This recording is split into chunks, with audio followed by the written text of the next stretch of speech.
Muita gente acha que Bolsonaro não gosta de nada. Isso não é verdade. Ele claramente tem uma obsessão com pênis. E olha, não sou eu que estou dizendo isso não, tá? Quem está dizendo são psicólogos renomados, como mostra essa reportagem. Sim, segundo eles, parece que o nosso presidente pensa o tempo todo em pau. E eu sei que quando eu falei nosso presidente pensa, muita gente confiou que eu estava mentindo. Pensa? Não pensa, Gregório, não exagera. Pensa. Em pau, ele pensa. Pau. Pensa em pau. Não pensa só em pau, pensa em pica e em rola. Mas fora isso, o falo não é a única obsessão do Bolsonaro. Ele também é obcecado por um minério, que é o nióbio. Olha ele todo feliz nessa foto, segurando o nióbio nas mãos. É impressionante como nada veste bem nele. O cara põe um capacete e consegue ficar parecendo Pluto. Uma espécie de Pikachu desidratado. Também nessa outra, olha ele olhando apaixonado para uma mina de nióbio. Nessa foto é claramente tirada de um Tinder. Cara... Aliás, esse é o único momento em que ele é jogado para a esquerda, né? No Tinder. É um amor infinito, realmente. Vamos buscar investir em pesquisa do nióbio, tá? Porque a Alemanha usa no chassi de automóvel. Tá? Nós tínhamos que ter o Vale do Silício nosso, que seria o Vale do Grafeno, ou o Vale do Nióbio, sei lá o que for, tínhamos que ter. Isso tem que mudar. Como darmos valor àquilo que a natureza nos deu? Precisamos, sim, um Vale do Nióbio em nosso Brasil. Isto pode nos dar uma independência econômica. Sim, ele quer criar no Brasil um Vale do Nióbio, aos moldes do Vale do Silício americano. Ele só esquece que o Vale do Silício não tem esse nome por causa das minas de silício, onde o pessoal vai lá tirar foto pro Tinder. E sim, porque lá ficam as principais empresas de tecnologia do mundo, como inclusive o próprio Tinder. E recapitulando então as obsessões do presidente, sim, são rola, pedra de nióbio e apressar o apocalipse. Ao que parece, a música Águas de Março é sobre as suas obsessões. É pau, é pedra, é o fim do caminho. Né? Sim. Mas Bolsonaro não foi o primeiro político a se apaixonar perdidamente pelo nióbio. Teve um outro aí que falava disso muito antes de virar modinha. Enéas Carneiro. Sim. Enéas, que aliás era um hipster, não é? Porque barba grande, óculos de armação grossa, roupa mofada, assim, roupa de brechó. Olha só o Enéas falando do nióbio. O senhor já ouviu falar em nióbio? O nióbio é um metal do próximo século que permite construir aviões supersônicos. E o Brasil é o maior produtor de nióbio do mundo. Mais de 95% da produção mundial. Sim, o Enéas já teve uma fiel escudeira, a doutora Avanir, que, aliás, falava a mesma língua que ele. Será que tinha um curso prona de falar em público? Parece que eles sentaram no caps lock, sabe? É a escola de oratória Márcio Canuto! Basta falar gritando com convicção! A Avanira, ela fez o curso direitinho deles, pode ver, né? O Ibope apontou o meu nome em segundo lugar para deputado estadual. E o doutor Enéas, 56 em primeiro lugar para deputado federal. Ela tá falando que ela tá na frente das pesquisas do Ibope, mas o tom que ela fala é assim, de esporro, assim... Não entendo. Imagina ela na Xuxa. Eu queria mandar um beijo pra minha mãe e pro meu pai, especialmente pra você! Calma, doutora Avanir, tá tudo bem. Bolsonaro e Enéas, eles gostam tanto de nióbio que eles chamam de mineral do futuro. Mas será que o nióbio é mesmo essa maravilha toda? A gente foi pesquisar. O nióbio é, sim, claro, bastante útil, já que ele torna uma liga de aço mais leve e resistente. Além disso, ele também é um metal que aguenta bem altas temperaturas. Por isso, carros, pontes, turbinas de avião, mísseis, sondas espaciais, a indústria de eletrônicos, tudo funciona melhor usando nióbio. E o Brasil é realmente privilegiado, com mais de 98% das jazidas de nióbio do mundo. É tipo os shows do Iron Maiden, que 98% deles são aqui no Brasil. Sim. Porque o problema nos dois casos é assim, ninguém valoriza o metal brasileiro, né? A gente fica importando o Iron Maiden enquanto a gente tem crise, um Angra, enfim, várias. Mas Bolsonaro, ele exagera quando ele diz que o nióbio é a salvação do Brasil. Para começar, o nióbio pode ser substituído. Sim, o vanádio e o titânio, por exemplo, podem cumprir basicamente a mesma função de enriquecer o aço. Né? O nióbio, ele é tão substituível quanto o Gabriel Jesus na Copa, que poderia ter sido substituído, inclusive, por um pedaço de nióbio. Não incomodaria. As maiores reservas do metal estão mesmo no Brasil, mas outras reservas, como as do Canadá, já dariam conta de sustentar sozinhas o mercado mundial por séculos. Isso porque um punhadinho de nióbio, algo como 100 gramas, pode tornar uma tonelada de aço muito mais forte e maleável. Ou seja, colocar mais nióbio no mercado só faria cair o valor dele pelo excesso de oferta. É a famosa lei da oferta e da procura, conhecida no governo Bolsonaro como lei do muito chocolatinho para pouca boca. Tá? Presidente, assim, para o senhor entender, imagina que a Garoto lançou o niobinho, tá? O niobinho, assim. Vamos lá. Esse aqui é o niobinho, tá? Então, vou deixar aqui... Ô, presidente, calma, não come, não. Dá... Ai, senhor... Ô, senhor... Parou, perdeu a explicação, estragou a explicação querendo comer chocolate. Não dá. Enfim, o resto do pessoal já entendeu, então o senhor depois pergunta. Quer dizer, a produção de nióbio já é suficiente para atender a demanda mundial e o seu valor atual é provavelmente o maior valor que ele pode chegar. Ai, cacete, como é possível, gente, que o Enéas estivesse errado? Ele parecia tão sensato, né? Pô, agora só falta me dizer que o Olavo não tem razão, ou eu vou ficar rebolado. Mas será então que o Brasil não tem nenhum recurso valioso o suficiente para garantir a nossa independência econômica? Nada que garanta o nosso futuro? Será que a gente está fadado a exportar soja e importar Iron Maiden? Não. Não. Bolsonaro, você pode ficar tranquilo, porque a gente tem um outro recurso em abundância mesmo, assim, que é a água. A gente tem 12% das reservas de água doce do planeta. São daqui o maior rio do mundo e 2 dos maiores aquíferos que existem.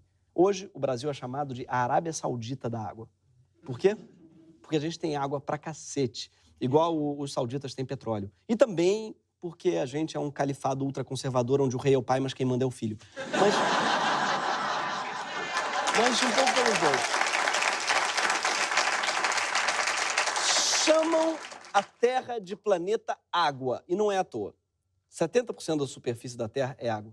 O que para os seres vivos da Terra é muito bom, porque a água é imprescindível para a vida. A gente não vive mais de 3 dias sem água. Somente os vírus não precisam de água para viver. E se você não é um vírus, você precisa de água. E se você é um vírus e está usando água só para bancar o diferentão, pensa que tem gente precisando de verdade, tá, cara?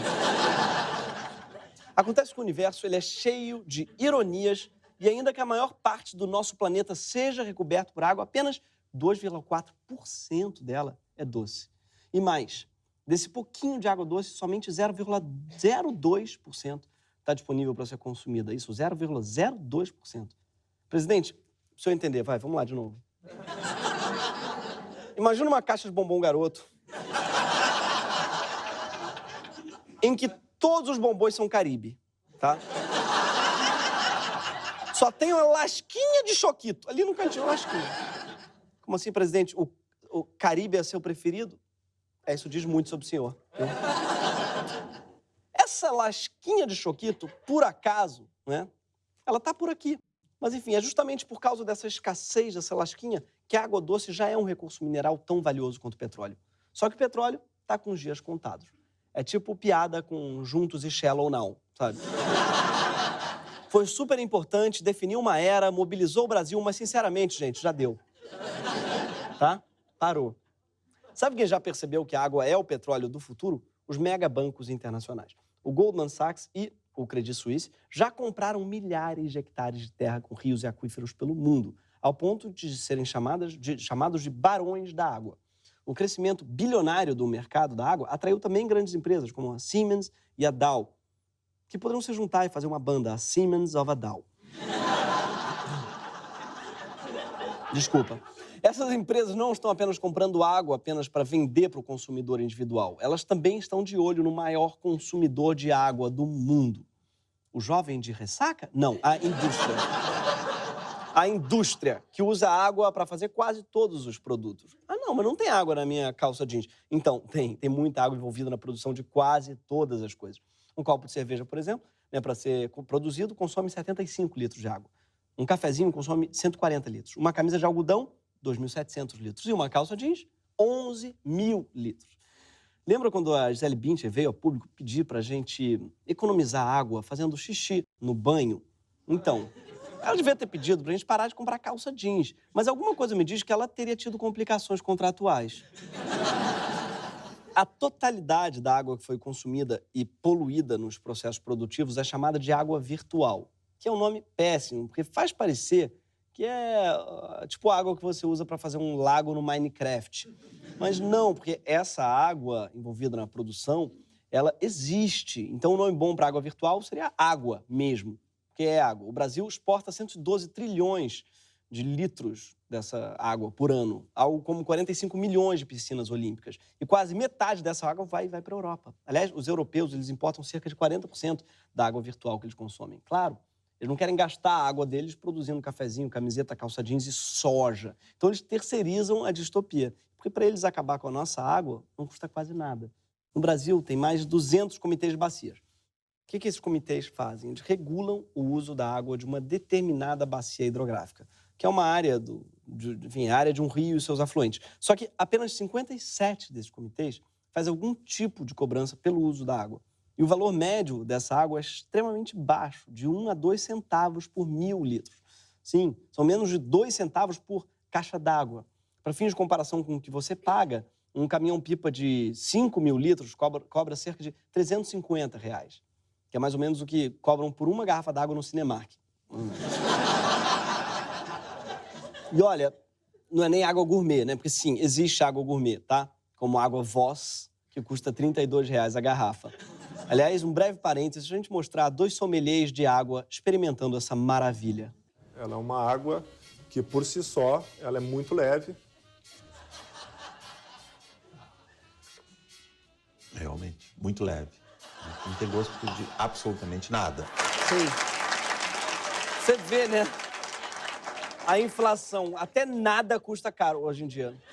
E o pior é que essa porra tá vendendo que nem água.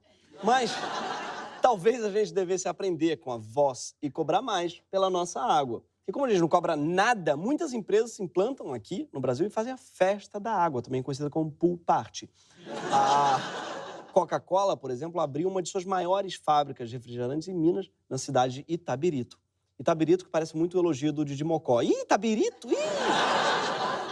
Mas calma, a Coca-Cola parece bastante preocupada com evitar desperdício, como mostra esse vídeo institucional. A água, um dos recursos naturais mais preciosos, é usada de forma responsável.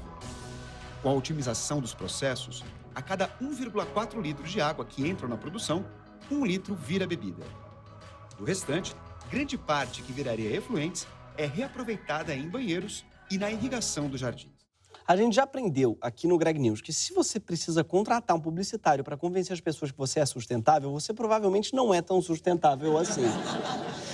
Desde que a fábrica da Coca-Cola foi aberta, a água de Itabirito começou a sumir, misteriosamente. Quem pode contar melhor essa história pra gente é o seu Zé. Alguma coisa tá filtrando essa água por lá, né? Tá filtrando. Aqui ela não tá nascendo mais. É? Onde é que tinha água? Onde é que tinha nascente e hoje não tem mais? Não, a serra inteira. Dizem que o poço artesiano acaba com a água toda. Poço artesiano? É. É? E o senhor tá sabendo de alguma coisa que tem aí? Tem várias. Essa Coca mesmo é a primeira. O seu Zé desconfia da fábrica da Coca e os pesquisadores concordam com ele. Biólogos indicam que os poços artesianos da fábrica da Coca é que são os responsáveis pela seca na cidade. Sim, Coca sempre deixou a boca seca. E o pau jonjo. E eu digo jonjo, tá? E eu só falei isso de pau agora porque eu senti que a gente estava perdendo a atenção do presidente. Volta, olha aqui. Aqui, ó. Isso, olha aqui, olha aqui. Se não bastasse o uso da água pela indústria, esse recurso também é usado massivamente pelo agronegócio. Nossos ruralistas usam muita água na sua produção, pagando o mesmo preço irrisório de menos de 2 centavos a cada 1.000 litros. A irrigação usa mais de 70% da água do nosso país. Mas isso nem é o mais grave, porque não bastasse usar a maior parte da nossa água, o agronegócio também está envenenando a água que sobra. O Ministério da Saúde publicou dados sobre a presença de 27 agrotóxicos perigosos na água das cidades brasileiras. E 92% delas tinha algum agrotóxico na água. E 1/4 dos municípios tinha todos os 27 agrotóxicos testados. Desses 27, 16 são classificados pela Anvisa como extremamente ou altamente tóxicos e 11 estão associados ao desenvolvimento de doenças crônicas, como câncer, malformação fetal, disfunções hormonais e reprodutivas. Sim, dependendo de onde você mora, a água da sua torneira é uma espécie de chorume de Chernobyl. O estado mais afetado pela contaminação é São Paulo, onde 504 cidades têm todos os 27 agrotóxicos em sua água. No Rio de Janeiro, 19 cidades passam pelo mesmo problema, incluindo a capital. Isso quer dizer que quando você volta da sua feira orgânica, com sua cenoura orgânica, você traz dentro de um saco de algodão orgânico e lava ela na sua torneira, você está dando nela um banho de agrotóxico, como, por exemplo, o DDT, que é agrotóxico proibido e provável causador de câncer testicular e de fígado. Isso está lá na água do Rio de Janeiro, por exemplo. Tem também um banho de carbenzadin, né, que causa, enfim, problemas mutagênicos e danos ao DNA. Você sabe que carbenzadin parece uma expressão mineira que você não sabe o significado, né? Ai, hoje acordei todo carbenzadin. Ah, mas, Gregório, eu tenho filtro em casa, cara. Não existe nenhum filtro no mercado que pegue esses agrotóxicos todos.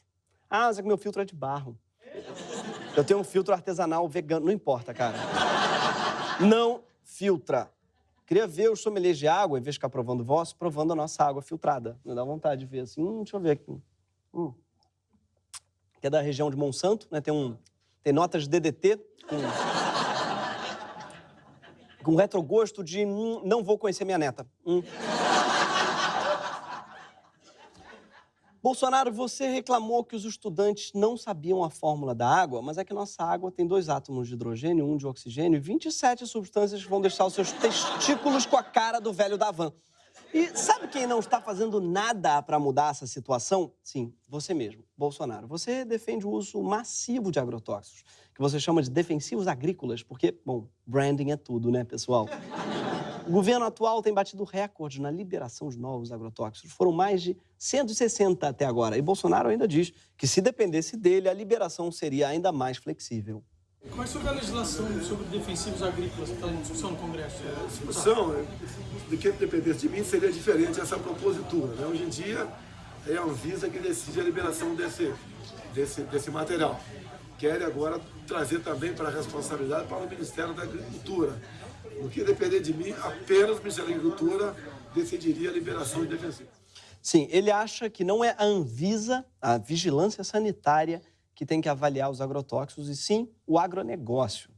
Isso é igual dizer que quem tem que fiscalizar se tem pelos na comida é o cachorro. Se você tem um restaurante, no dia que o Bolsonaro for almoçar aí, pode botar pentelho, que ele não liga. Porque quem não liga para DDT não vai ligar para pentelho, gente. E não é só pela defesa dos agrotóxicos que o Bolsonaro está contribuindo para acabar com a nossa água. Ele tirou a Política Nacional de Recursos Hídricos do Ministério do Meio Ambiente e jogou para o Ministério de Desenvolvimento Regional.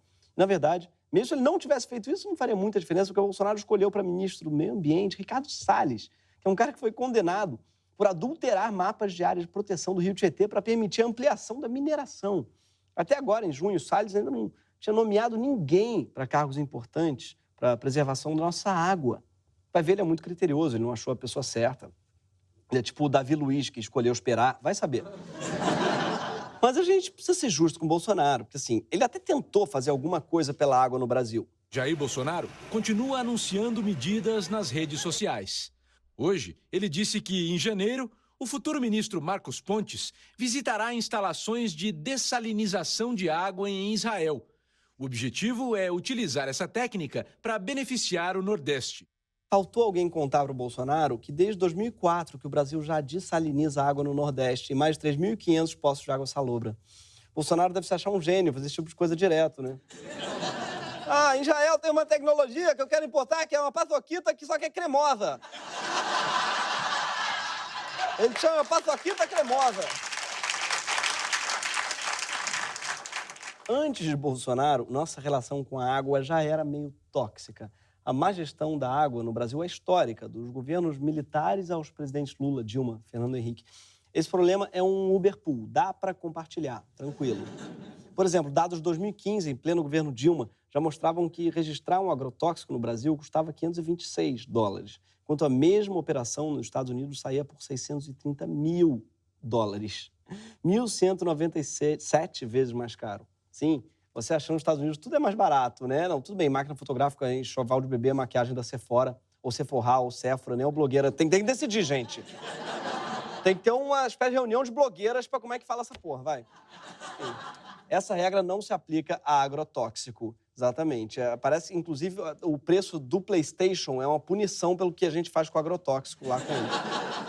Vai saber. Enfim, é assim que, para muita gente, a água já acabou. Nos últimos anos, os conflitos por causa de falta d'água cresceram em 150%, atingindo dezenas de milhares de famílias brasileiras.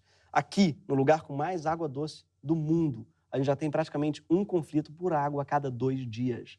A maior parte deles acontece por causa de poluição de rios, de destruição de mananciais, de criação de barragens e apropriação particular. Em Correntina, na Bahia, empresas do agronegócio como a Sudotex, Celeiro, Brasil Agro e Igarashi vêm avançando contra os riachos da cidade. A Igarashi sozinha consome o equivalente a 100 vezes o que consome o município inteiro. A falta d'água na cidade gerou revolta dos moradores e culminou na invasão de 2 grandes fazendas da empresa. A manifestação foi realizada pouco mais de uma semana depois que mais de 500 pessoas invadiram a fazenda, destruíram maquinários, derrubaram postes de energia que abastecem as bombas d'água e colocaram fogo em um galpão. Derrubar poste é vandalismo, agora fazer uma cidade inteira passar sede é livre mercado. Só faltou o jornalista mandar um hashtag #JesuiPoste. Meus sentimentos aí para esse poste derrubado. E o pior, a resposta do Estado à invasão foi tentar identificar e punir esses 500 moradores, né? E em vez de investigar o desaparecimento da água na cidade. Gente, era fácil resolver isso. Era só reprimir os manifestantes com um jato d'água.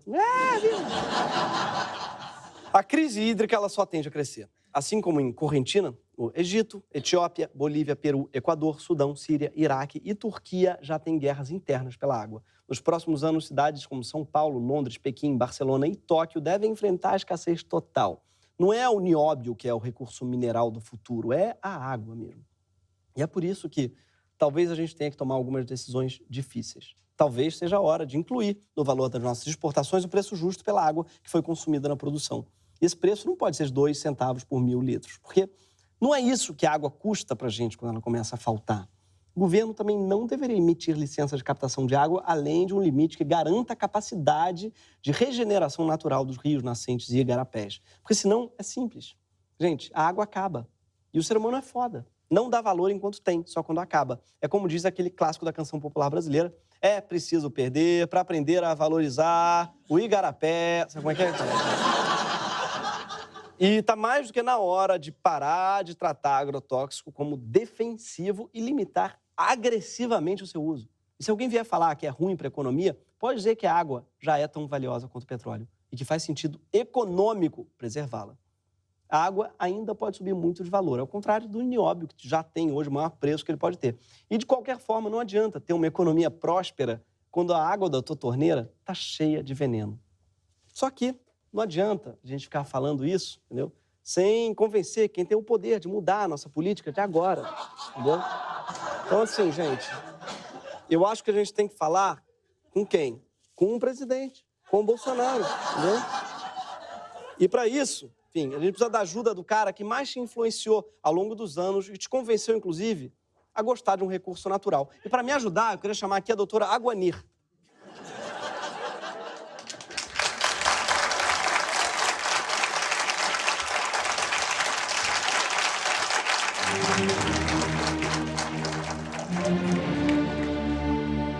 O senhor já ouviu falar da água? A água é uma substância essencial para a existência de vida na Terra. E tem gosto de quê? De absolutamente nada! E a nossa pátria tem a maior reserva de água no mundo. 12% da produção mundial. Mas tudo poluído com agrotóxicos que te dão câncer no testículo. Uma nação com disfunção hormonal não tem como ir para frente. A água na sua cidade acabou. E não é porque você não tá mijando no box. É porque estão usando a sua água para fazer ração e calça jeans. Água virtual é o caralho! Essa água existe, porra! Aguanir, você acha que o Bolsonaro tá prestando atenção? Não sei! Acho que não! Pega a piroca!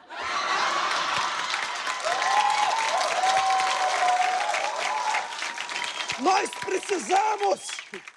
Essa piroca é de alguém que bebeu água no Rio de Janeiro. Ela tem 2 pontas. Nós precisamos mudar a nossa política de água urgentemente. E por que a gente está gritando tão alto? Eu não sei, mas eu não consigo parar! Nem eu! Bebeu água? Não! Tá com sede? Tô!